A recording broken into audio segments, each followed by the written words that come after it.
주 전에 기도에 대해서 이야기하면서 제가 엘리야에 대해서 말씀을 드렸죠. 머리를 무릎 사이에 집어넣고 기도했던 엘리야의 기도, 또 사람을 살려내는 엘리야의 기도. 어떻게 좀 연습해 보셨나요? 집에 가서? 안 돼요? 네, 배가 많이 나와서 그러시고, 많이 훈련하시면 여러분 머리가 무릎 사이로 들어가는 그런 날이 있을 겁니다. 오늘은 그 앞에 이야기, 엘리야의 두 번째 에피소드, 다음 주 세 번째 에피소드를 좀 이야기할 텐데, 오늘은 사르밧 과부의 이야기에 대한 말씀을 같이 좀 나누도록 하겠습니다. 이스라엘 땅에 3년 6개월 동안 비가 내리지 않는다라고 하는 하나님 말씀을 듣고 엘리야는 아합에게 가서 이 이야기를 전했습니다. 그리고 급하게 피신하여서 요단 앞에 있는 그릿 시냇가라고 하는 곳에 숨었습니다. 그곳에서 엘리야는 또 놀라운 경험을 하게 되죠. 아침과 저녁으로 까마귀가 떡과 고기를 물어다 주는 그런 경험을 합니다. 혹시 이 대목에서 그런 일이 있을 수 있어? 혹시 만들어낸 이야기 아니야? 라고 이렇게 생각해 되신다면 좀 더 깊이 신앙 가운데 들어가셨으면 좋겠습니다. 사실 하나님 마음을 먹어도요, 저 태평양에 있는 고래가 떠서 여기까지 와갖고 우리 입에다가 맛있는 튜나를 집어넣을 수 있는 그런 분이시거든요. 하나님들 뭘 하시겠습니까? 그런 하나님께서 엘리야에게 이렇게 까마귀를 통해서 떡과 고기를 물어다 주었어요. 그런 가운데 점차 가뭄이 심해져서 그 그릿 시냇가도 말라버렸습니다. 먹을 물이 없었던 차였는데 하나님께서 이 엘리야에게 저 시돈에 있는 사르밧이라고 하는 마을로 가라, 이렇게 명령을 하십니다. 그러면 그곳에 한 과부를 만날 것인데 그 과부가 내게 음식을 줄 것이다 라는 그런 명령을 엘리야가 받고요, 그곳에서 그 그릿 시냇가에서 140km나 떨어진 시돈의 사르밧으로 장소를 옮깁니다.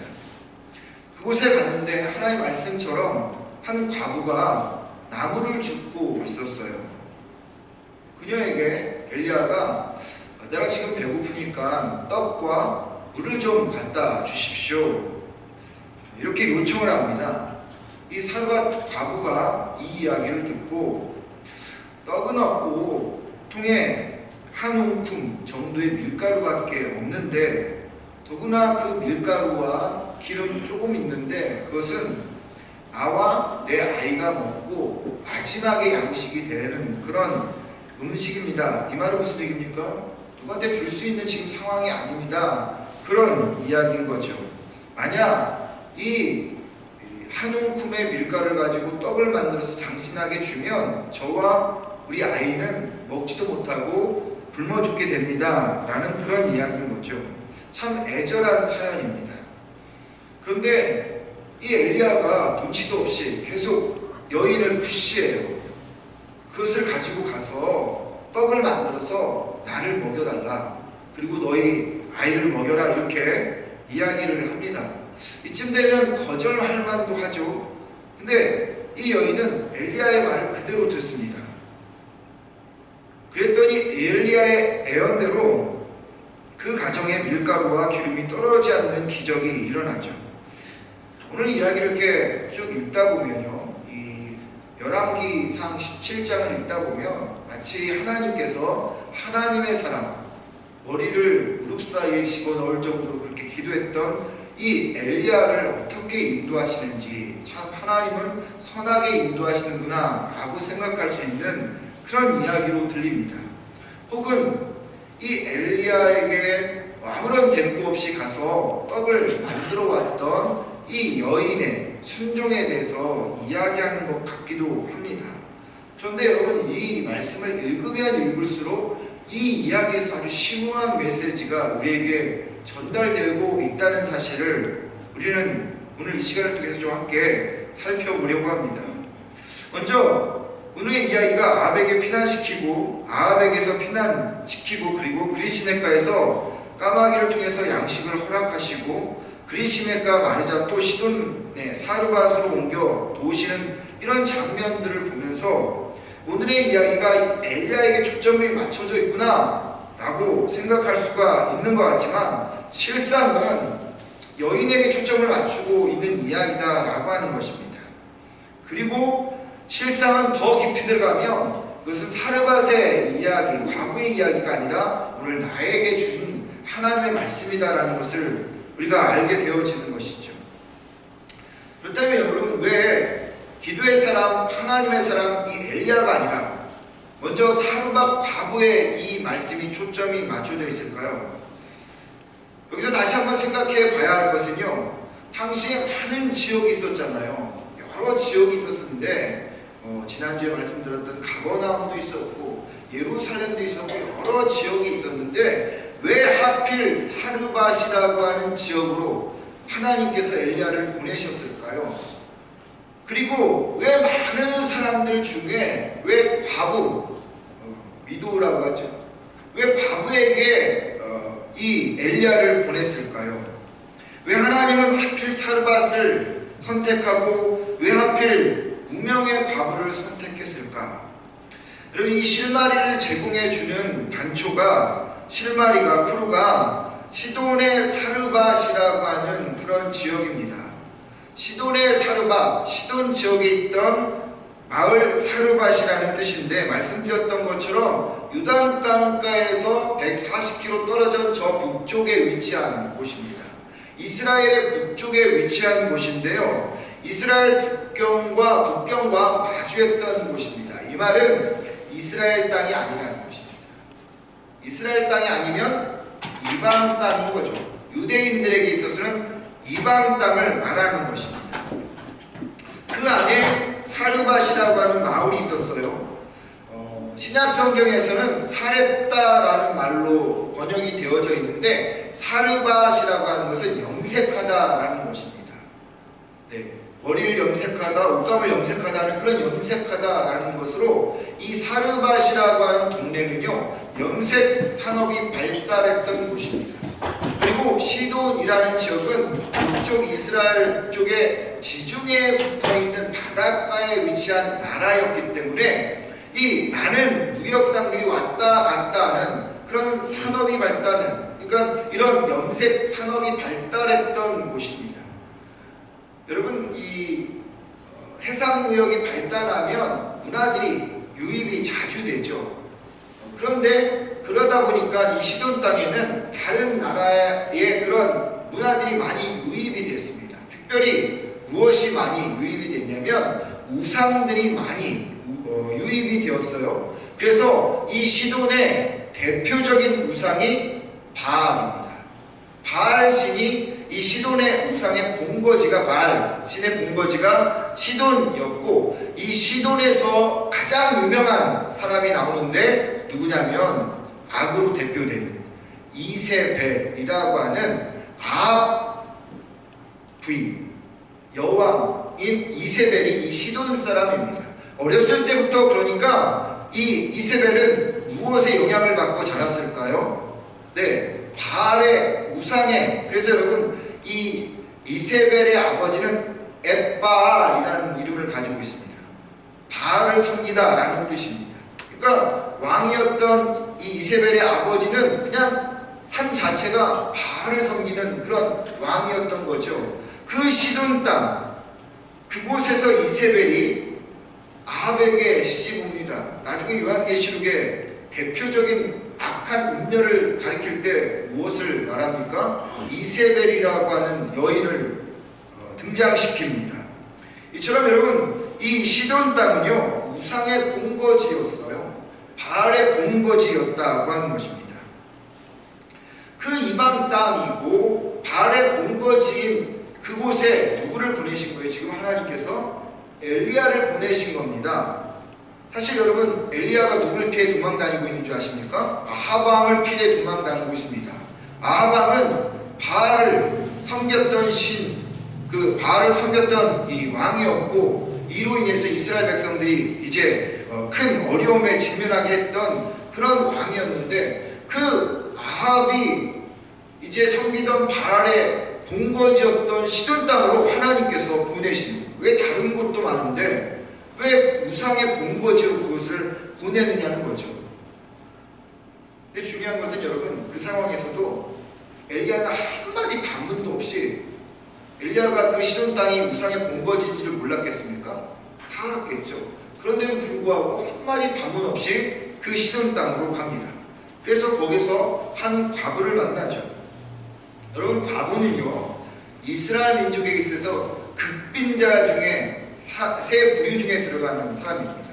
고아와 나그네와 더불어서 이 과부는 가장 정말 힘들게 사는 그런 부류의 사람이었다는 거죠.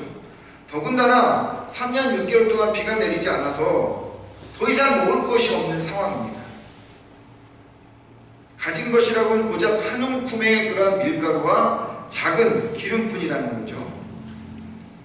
이는 더 이상 자녀를 먹일 수 있는 양식이 없다는 뜻이고, 더 이상 먹을 수 없다는 뜻은 자녀가 죽어야 한다는 그런 뜻입니다.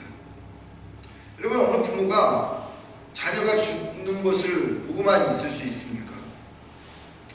죄송합니다. 꼭 아버지들은 몰라도요, 어머니들은 절대 그럴 수가 없어요. 어머니들은 남편을 포기해도 자녀를 잘 포기하지 못하는 그런 부모들이 없겠죠. 네. 그만큼 어머니는 자녀에 대한 애착이 강해요. 예전에 제가 몸담고 있었던 교회에 어느 어머니가 어린 자녀가 죽었던 일이 있었습니다. 화장터에 같이 가서 화장을 하는데 그 어머니가 통곡하다가 나중에 실신을 하더라고요. 그것을 몇 차례 하는 그 모습을 옆에서 지켜보면서 얼마나 마음이 애절했던지, 자녀가 죽어가면서 알면서 살릴 수 없는 이 부모의 마음, 얼마나 자신의 무능력함을 탓했겠습니까? 사르밧 과부도 그런 심정이었을 겁니다. 세상 무엇과도 바꿀 수 없는 사랑한 자녀가 죽어가야 한다는 사실, 그것이 손쓸 수 없는 그런 무슨 치명적인 병이라면 그냥 체념이라도 할 텐데, 이걸 좀만 더 노력하고 애쓰면 이 자녀를 살릴 수 있는 그런 상황이기 때문에, 그 상황에서 노력을 했는데도 안 되는 그 절망감, 그 자괴감, 그 고통감이 얼마나 심했겠냐는 거죠. 비오지 않는 하늘을 원망했을 테고, 자기가 섬기던 그 바알을 욕하기도 해봤을 것이고, 아무것도 해줄 수 없는 자신에 대해서 너무 한탄하는 그런 어머니가 아니었을까. 근데 왜 낯선 사람이 나타나는 거예요? 그나마 자기 지금 한 움큼 가지고 먹을 수 있는 그 양을 아이와 마지막 만찬이라도 해봐야 되겠다, 그런 생각을 가지고 있었던 터인데, 왜 난데없이 뜬금없는 봉창 두드리는 한 사람이 나타난 거예요. 그리고 음식을 달라고 이야기합니다. 12절 말씀에 보면은요, 우리 하나님 여호와께서가 아니라고 이렇게 당신의 하나님 여호와께서라고 이야기를 하고 있죠. 이 여인이요, 우리 하나님 여호와께서가 아니라 당신의 하나님 여호와께서. 어르신, 제가 이제 쉬운 성경, 이게 성경을 하다 보니까 어려우면 좀 이해를 안 돼서 쉬운 성경을 제가 갖고 오다 보니까 헷갈립니다. 어른께서 섬기는 주 하나님께서 당신과 내가 하는 그런 하나님께서도 아니고, 우리 하나님께서도 아니고, 이 개역 개정에 보면 당시 하나님 여호와께서라고 이렇게 이야기하고 있거든요. 이 말은 여러분, 엘리야와 이 과부가 서로 알았다 몰랐다, 전혀 몰랐다는 뜻이에요. 그냥 일면식도 없는 낯선 사람인 거예요. 시돈이 우상의 숭배의 도시고 바알 본거지인데, 과부가 알았겠어요? 하나님을 몰랐겠죠. 그냥 단지 이스라엘 사람이라는 것을 대충 짐작하고, 이스라엘 사람들이 하나님을 섬기니까 당신의 하나님, 선생님의 하나님이라고 이야기한 것 뿐이지, 이 엘리야와 과부는요, 한 번도 만나본 적이 없는 사람이에요. 근데 갑자기 나타나서 떡 달라고 하고 물 달라고 하는 겁니다. 그게 자기의 마지막인데. 여러분, 쉬운 일입니까? 정말 쉽지 않는 일이죠. 할 수 없는 일이에요. 12절에서 쭉 보십시오. 저에게 빵 한 조각도 없습니다. 다만 뒤주에 밀가루가 한 줌 정도, 그리고 병에 기름이 몇 방울 남아있을 뿐입니다. 보다시피 저는 지금 뺄감을 줍고 있습니다. 이것을 가져가서 저와 제 아들이 죽기 전에 마지막으로 남아있는 것을 모두 먹으려 합니다. 이 말을 이렇게 설명하는 이유가 뭡니까? 줄 수가 없다는 거예요. 내 아이와 함께 먹을 이 떡을 누구한테 줄 수 없다라고 하는 것입니다. 그렇게 여러분, 이 여인은 자기의 상황을 피력하죠. 그런데 그쯤 되면 엘리야가 이 과부의 사정을 봐서라도 물러나야 되는데 그렇게 하지 않습니다. 처음 말한 대로 밀어붙여요. 13절의 말씀을 보면 두려워하지 말고 와서 방금 말한 대로 하십시오. 그러나 음식을 만들어서 우선 나에게 먼저 가지고 오십시오. 그 뒤에 그대와 아들이 먹을 음식을 만들도록 하십시오. 그리고 나서 축복의 예언까지 하죠. 14절, 주님께서 이 땅에 다시 비를 내려주실 때까지 그 뒤주에 밀가루가 떨어지지 않을 것이며 병의 기름이 마르지 않을 것이라고 주 이스라엘의 하나님께서 말씀하셨습니다. 여러분, 과부에게 너무 생뚱맞은 소리 엘리야가 했는데, 근데 여러분, 놀라운 일이 벌어져요. 못할 것 같은데, 할 수 없을 것 같은데 여인이 그 일을 합니다. 기적이 일어나는 거죠. 여인이 가장 중요했던 것을 포기합니다. 그 여인은 가서 엘리야의 말대로 하였다. 15절에서 그 여인은 가서 엘리야의 말대로 하였다. 여러분, 말대로 하였다라는 말은 어쩌면 내 사랑하는 아이와 마지막으로 먹을 양식이 없어질 수도 있다라는 그런 뜻이에요. 여러분, 할 수 있겠습니까? 할 수 없어요. 실생활에서 벌어진 작은 일 하나도 쉽게 포기하지 못하는, 여러분, 우리인데 내 생명보다 더 가치 있는 것을 포기하라는데 포기할 수 있겠습니까? 없어요. 근데 여러분, 여인은 포기합니다. 그랬더니 그 포기가, 그 순종이 기적을 일으켜요.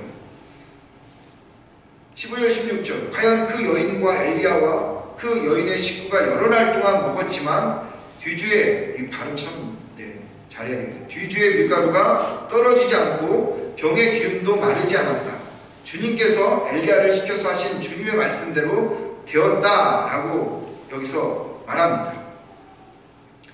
그러니까 여인이 포기했더니, 순종했더니 지금 이 여인에게 가장 중요한 것을 내려놓았더니 예언대로, 엘리야의 예언대로 기적이 일어나는 것입니다.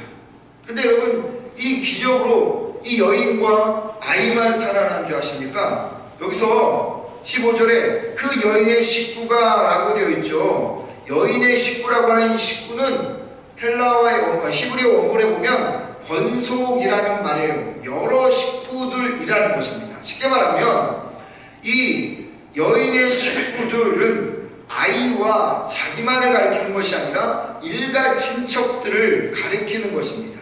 그러니까 이 여인이 엘리야의 말대로 가장 중요한 것을 내려놓고 포기했더니 하나님께서 여인과 아들만을 구원해 준 것이 아니라 그 일가 친척까지도 다 구원해 주었습니다. 똑같은 한 예가 이 여호수아에 나오죠. 누굽니까? 라합이라는 여인입니다. 라합이라는 여인이 이 정탐꾼의 이야기를 듣고 순종했더니 그 안에 있던 모든 여리고에 살고 있던 일가 친척이 구원을 받는 그런 역사가 일어나는 거죠. 여러분, 큰 것을 놓으면 하나님께서 더 큰 것을 주십니다. 이 손 놓으면 절대 죽을 것 같은데 놓으면 삽니다. 혹시 여러분 보셨는지 모르겠는데 만남의 광장이라는 영화가 있어요. 그 영화 꽤 오래전에 나온 영화인데 한 선생님이 시골에 이제 선생으로 부임하여서 막 가는 중에 갑자기 뒤가 급했어요.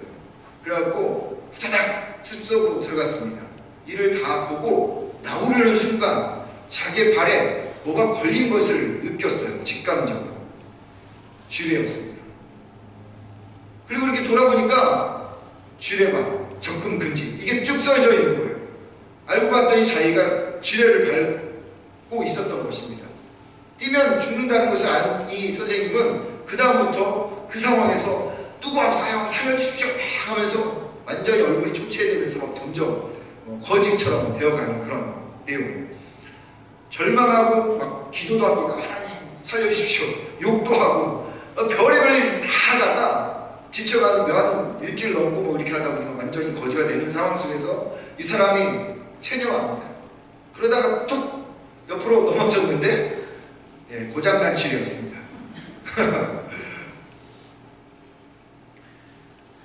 가장 힘든 것 같지만 순종하면 여러분 우리 삶 속에서 축복이 온다는 것을 아시기 바랍니다. 그렇기 때문에 믿음의 도전이 필요한 거죠. 도전 없으면요 축복도 없습니다. 여인의 기적이 우리의 삶 가운데 일어나기를 주의 이름으로 축원을 드립니다. 그러기 위해서는요 놓으면 죽을 것 같은 그것을 놓아야 한다는 것입니다. 여인이 죽을 것 같은 이것 마지막으로 먹고 죽어야 되는데 내 사랑하는 아이가 먹어야 되는데 이걸 다른 사람한테 준다는 게 말이 안 되는데 엘리야의 이야기에 따라 그가 죽었더니 그 기적이 그들의 가정 가운데 일어났다는 거죠. 자기와 아들 자녀 사이에서만 일어난 게 아니라 여러 식구들이 같이 살았다라고 하는 것입니다. 그렇기 때문에 여러분들이 믿음으로 그 잡고 있었던 것을 놓으시면 어느 그 순간에 까마귀가 여러분들에게 떡과 고기를 물어다 줄 것입니다. 오늘 집에 가서 꼭 다시 한번 시험해 보십시오. 내가 죽을 것 같은데 놓으면, 망가질 것 같은데 무너질 것 같은 그거 있잖아요. 한번 놓아보십시오. 그러면 까마귀와 그리고 까치는 없을 테니까 블루제이가 와서 여러분들에게 그것을 먹여주시는 기적이 일어날 것입니다. 믿음과 순종은요 기적의 세상으로 여러분들을 초대하게 되어 있습니다. 다시 원래로 돌아가세요. 왜 하필 시돈의 사르밧 과부일까요? 이 이야기의 초점은 엘리야의 이야기가 아니고요 사르밧 과부의 이야기라고 말씀을 드렸는데, 사르밧 과부의 이야기는 결국 여러분과 저의 이야기라고 하는 것입니다. 이 여인의 이름은요 이름이 밝혀지지 않은 무명의 여인이었습니다. 또 그는 과부였습니다. 그리고 아주 그는 절체절명의 상황에 빠진 사람들이었습니다. 성경에 보면요 무명의 사람들이 많이 나오죠. 그 무명의 사람들을 성경은 바로 당신, 아니 나라고 우리에게 이야기하고 있다는 것을 꼭 기억하십시오. 사르밧 과부는 한 과부이지만 그 과부는 바로 나라고 하는 것입니다. 성경이 모든 인물들을 그 시대에 살아가는 사람의 어떤 대표적인 표상으로 드러낸 것이 아니라 그 사람이 바로 나라는 것입니다. 모세가 바로 나고 바울이 나고 다윗이 나라는 겁니다. 사르밧 과부는요 다른 사람이 아니라 바로 나라고 하는 거죠. 군중 속에 고독이라는 말이 있죠. 아무도 알아주는 사람이 없는 상황, 같이 동행해 줄 것 같은데 동행해 주는 사람이 없습니다. 함께 있지만 서로 남남으로 살아갑니다. 그래서 고립되고 그리고 외로움도 느끼고 그리고 우울증도 경험합니다. 그래서 철저하게 우리는 무명으로 살아갑니다. 그 여인은 과부였습니다. 그녀는 남편을 잃었습니다. 가부장 델도에서 남편은 여인의 모든 것이었어요. 오래전에 저희 셋째 외삼촌이 밴쿠버에 사셨는데 갑자기 암으로 소천하셨습니다. 그때 외숙모님이 저에게 하신 말씀이 있었습니다. 남편이 다 해서 할 줄 아는 것이 아무것도 없다. 외숙모님에게는 남편이 모든 것이었어요. 세상에서 의지할 곳이라면 남편밖에 없었던 사르밧 여인, 그에게 안식처와 요새는 남편이었는데 그 남편을 보내고 가장 극빈자로 살고 있었다고 하는 것이죠. 여러분들이 의지하고 있는 게 무엇인가요? 여러분들이 의지하는 것이 여러분의 삶을 영원토록 지켜줄 것이라고 믿습니까? 여러분이 안식처라고 여기는 것이 무엇입니까? 여러분이 안식처라고 여겨서 피하는 그것이 그 사람이 여러분들에게 끝까지 안식처로 남아있을 것 같습니까? 그것을 믿나요? 세상은 다 변합니다. 그래서 여러분 우리는 영적인 과부인 거예요. 그녀는 절체절명에 놓여 있었죠. 3년 6개월 동안 비가 내리지 않아서 먹던 음식들이 다 떨어졌어요. 자신은 굶어도 상관없어요. 근데 남편이 있고 생명줄이라고 여겼던 그 자녀가 죽는다고 하는 그 사실은 그에게 절체절명의 상황이었습니다. 얼마나 많은 사람이 절체절명의 삶을 살아가고 있습니까? 절망과 비참한 현실 속에서 사면초가에 몰려있는 사람들이 얼마나 많습니까? 건들기만 하면 폭발할 것 같은 사람들이 얼마나 많습니까? 죽지 못해서 사는 사람들이 얼마나 많습니까? 가정의 문제로 삶이 절벽과 같이 느껴지는 사람이 있어요. 신앙과 삶의 괴리를 느끼면서 괴로워하는 사람도 있습니다. 무엇을 해야 될지 모르면서 시간만 자꾸 가는 자신을 보면서 한심하게 느껴지는 그런 모습도 있어요. 아무리 해도 노력해도 안 되고 그냥 절망에 쌓여 있는 그런 절체절명의 사람들이 우리 안에도 있다고 하는 것입니다. 근데 내가 무슨 용빼는 재주가 있다고 이런 상황에서 벗어날 수 있겠습니까? 그런 의미에서 여러분, 우리는 절체절명에 빠져있는 사람이에요. 우리는 무명의 사람입니다. 우리 영적인 과부고요, 절체절명의 사람입니다. 그런 의미에서 이 시돈의 과부, 사르밧 과부, 유대인들이 그냥 관심조차 두지 않던 이방 땅의 여인, 그 무명의 사람이, 그 사르밧의 과부가 바로 우리라는 것입니다. 그래서 하나님은 그 여인에게 엘리야를 보내신 거죠. 뜬금없이 그 시돈 땅에 보낸 것이 아니라 하나님이 그 과부, 그 마음을 아셨기 때문에, 그 과부를 절대 놓칠 수 없기 때문에 하나님께서 엘리야를 그곳으로 보낸 것입니다. 따라서 엘리야의 이야기가 아니라, 과부의 이야기가 아니라, 그것은 우리의 이야기라고 하는 것이죠. 이 모든 상황을 아시는 하나님께서 우리를 기억하신다는 것입니다. 이사야 49장 15절 말씀을 보면 너의 구원자, 너를 못해서 만드신 주님께서 말씀하신다고 이야기합니다. 또 이사야 44장 22절에 보면 어머니가 어찌 죄 젖먹이를 잊겠으며 제 태에서 낳은 아들을 어찌 긍휼히 여기지 않겠느냐. 비록 어머니가 자식을 잊는다 해도 나는 절대로 잃지 않다. 어머니 뱃속에서부터 나를 계획하신 하나님이 우리를 다 아신다는 거죠.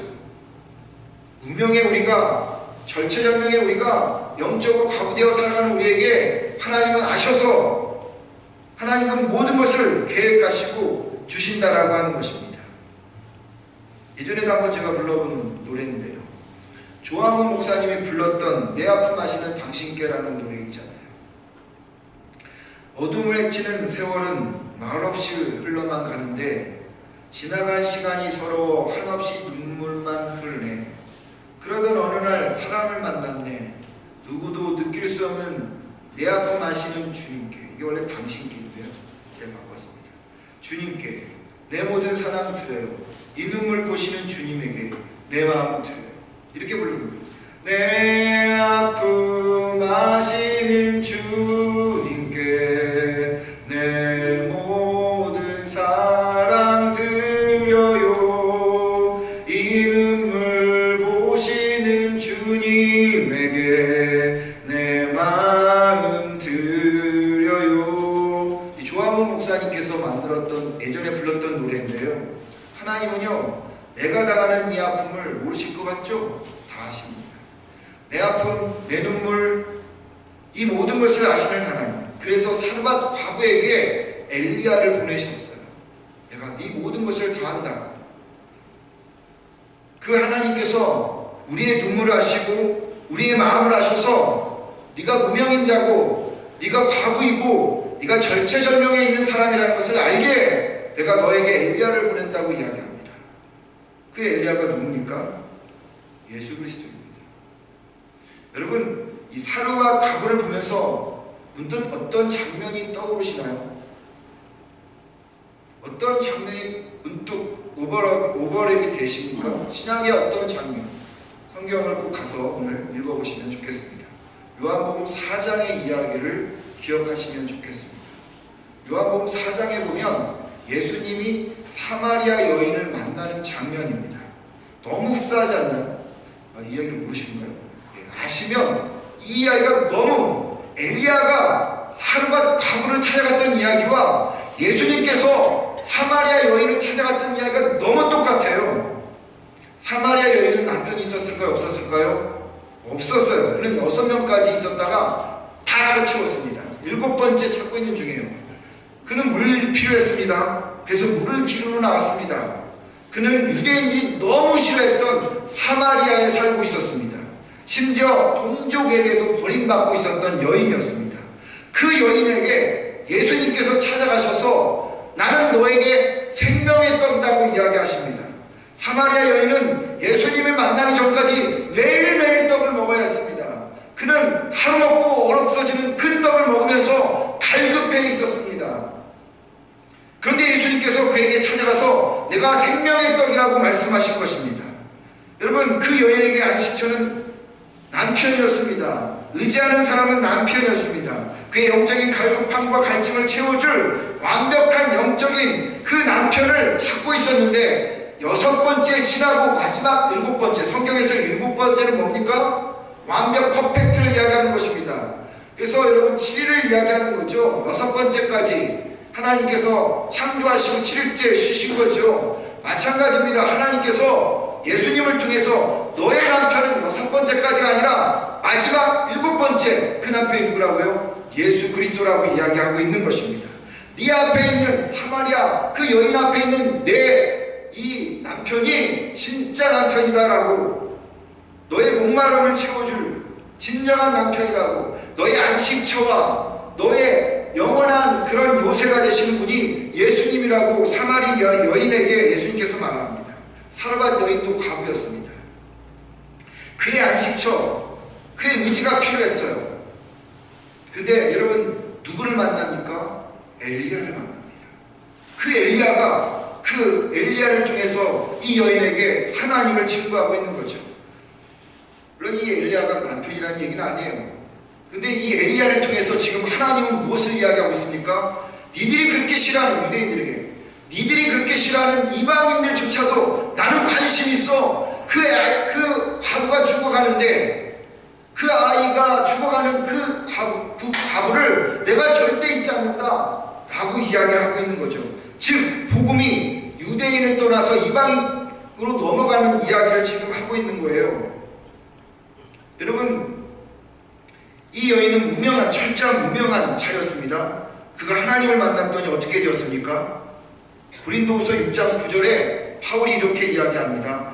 무명한 자 같으나 유명한 자요, 죽은 자 같으나 보라 우리가 살아있고 징계를 받은 자 같으나 죽임당하지 아니하고, 누구 때문에요? 예수 그리스도 때문에. 그렇습니다. 우리는 무명한 자였어요. 아무도 알아주지 않고 많은 군중들 속에서 외롭고 우울증에 걸리고 고통 속에 있지만, 그러나 그 주님이 이 무명한 자 같은 나를 유명한 자로 만들어 주신다라고 하는 것입니다. 또 엘리야를 만나기 전에 여인은 한 움큼의 밀가루밖에 없었어요. 한 번 먹으면 사라질 떡이었습니다. 그런데 엘리야의 말에, 그 말씀에 순종했더니 그녀의 영적인 가뭄과 길갈이 다 사라져버렸다는 것입니다. 사르밧 여인의 집에는 한 움큼의 밀가루밖에 없었어요. 그리고 조금의 기름밖에 없었어요. 그런데 이 여인이 엘리야의 말에 순종하였더니 그 집에서 밀가루가 어떻게 됐다고요? 영원히 떨어지지 않았다는 겁니다. 생명의 떡이 그 안에 오게 되어진 것이죠. 기름이 떨어지지 않았습니다. 무엇을 이야기할까요? 성령의 기름이 그 여인과 가족에게 계속 머물게 되었다라고 하는 거죠. 그래서 예수님께서 이렇게 말씀하십니다. 주님의 영이 내게 내리셨다. 주님께서 내게 기름 부으셨으니, 여러분으로 말하자면 그가 기름 부어 주신 것이 여러분 속에 머물러 있으니, 하나님 말씀에 믿음으로 나갔더니 큰 것을 포기했더니 그 가정에 예수 그리스도가 그리고 성령의 그 부으심이 가득 채워진 역사가 일어났다라고 하는 것입니다. 그래서 여러분, 이 사르밧 여인에 대해서 예수님이 딱 한 번 이야기해요. 신약에서 누가복음 4장 25절 26절에 내가 진정으로 너희에게 말한다. 엘리야 시대 3년 6개월 동안 하늘이 닫혀서 온 땅에 기근이 심할 때 이스라엘에 과부들이 많이 있었지만 하나님이 엘리야를 그 많은 과부 가운데서 다른 아무에게도 보내지 않으시고 오직 시돈에 있는 사렙답 마을의 한 과부에게만 보내셨다. 모든 사람이 예수님이 필요하다라고 하는 것입니다. 왠지 아십니까? 우리는 사렙다 가부, 사르밧 가부이기 때문이에요. 우리는 무명한 자이고요. 우리는 과부이고요. 우리는 절체절명에 놓여있는 사람들이기 때문입니다. 그런데 그 목마름을, 그 모든 것을 다 끝내실 분이 오셨다는 거죠. 그것을 신약에서 사마리아 여인이 다시 한번 우리에게 보여주고 있는 것입니다. 그래서 오늘의 이야기는요, 엘리야의 이야기도 아니고, 그리고 사르밧 과부의 이야기도 아니고, 바로 여러분과 저의 이야기라고 하는 것입니다. 그 예수님께서 여러분들에게 초청하십니다. 우리를 초청하십니다. 너희 모든 목마른 사람들아, 어서 물로 나오너라. 돈이 없는 사람도 오너라. 너희는 와서 사서 먹되 돈도 내지 말고 값도 지불하지 말고 포도주와 젖을 사거라. 어찌하여 너희는 양식을 얻지도 못하면서 돈을 지불하며 배부르게 하여 주지도 못하는데 그것 때문에 수고하느냐. 들어라. 내가 말하는 말을 들어라. 그리하면 너희가 좋은 것을 먹으며 기름진 것으로 너희 마음이 주르고 올 것이다. 예수님께서 무명인 우리에게 찾아오십니다. 영적인 과부인 우리에게 찾아오십니다. 절체절명인 우리에게 찾아오십니다. 그분께 나가면 우리의 절망을 그분이 희망으로 바꾸어 주실 것입니다. 마음이 힘들다고 후퇴하면, 끈을 놓는다면 더 절망은 오래 갈 것입니다. 그냥 감정에 충실해서 감정이 요구하는 대로 따라가면 회복될 것 같지만 회복되지 않고 더 망가집니다. 그러기에 주님께서 응답하시고 주님께서 말씀하실 그때 그 초청에 우리가 응답해야 합니다. 왜 하필 사르밧 과부입니까? 그것은 그녀에게 생명이 필요했기 때문입니다. 왜 하필 나입니까? 그것은 내게 생명이 필요하기 때문입니다. 여러분들에게 무엇이 희망입니까? 여러분의 희망이 죽지 않으면 소망이신 예수님이 절대 우리의 인생을 장악할 수 없습니다. 여러분이 원하는 그 원함, 그 희망이 죽고 영원하신 산소망 되신 예수님께서 우리 마음의 주인이 되어질 때, 그분의 초청에 우리가 응답할 때 비로소 우리의 삶은 축복의 삶이 되어지는 것이죠. 그 예수님 때문에 우리 안에 성령의 역사가 일어날 것입니다. 바라는 것은 여러분, 사르밧 과부인 우리가 그 예수님의 초청에 응하여서 그분 앞에 나가 성령의 충만함으로 살아가는 여러분과 제가 되기를 주의 이름으로 축원을 드립니다. 이 말씀 생각